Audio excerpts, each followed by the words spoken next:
Et c'est avec vous, Michael Elmidoro, bonsoir. Bonsoir. On commence avec cette information. Ce matin, le château de Versailles a une nouvelle fois été évacué pour des raisons de sécurité. Effectivement, Mathilde, il s'agirait d'une nouvelle alerte à la bombe qui a entraîné l'évacuation de près de 2000 visiteurs à 10h20. Le château a pu rouvrir en début d'après-midi. Depuis quelques mois, le monument est visé par ce type d'alerte. Pour rappel, au mois d'octobre, 7 fausses alertes ont eu lieu en seulement 8 jours.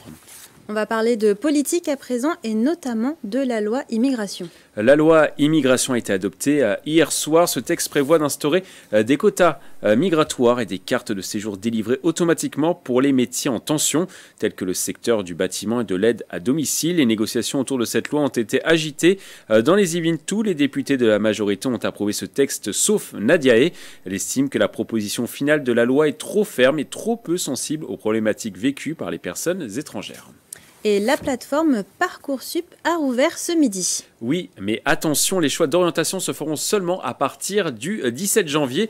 Pour l'instant, seule la consultation des 23 000 formations est possible. Les élèves de terminale et pour la première fois ceux de seconde peuvent profiter des nouveautés que le site propose. La version 2024 permet notamment de comparer les formations automatiquement.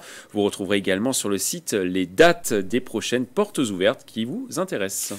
Et enfin, on termine ces informations par une innovation unique en France. Une innovation unique en France qui permettra peut-être une 5G plus performante dans les Yvelines. Le laboratoire national de métrologie et d'essais LNE situé à Trappes a décidé de collaborer avec Nexio, une entreprise spécialisée dans l'électromagnétisme. Ce partenariat a donné naissance au laboratoire radiofréquence. Mais alors qu'est-ce que c'est ? Il s'agit d'un laboratoire qui permettra d'avoir une communication plus rapide et à terme d'avoir la 6G, Mathilde.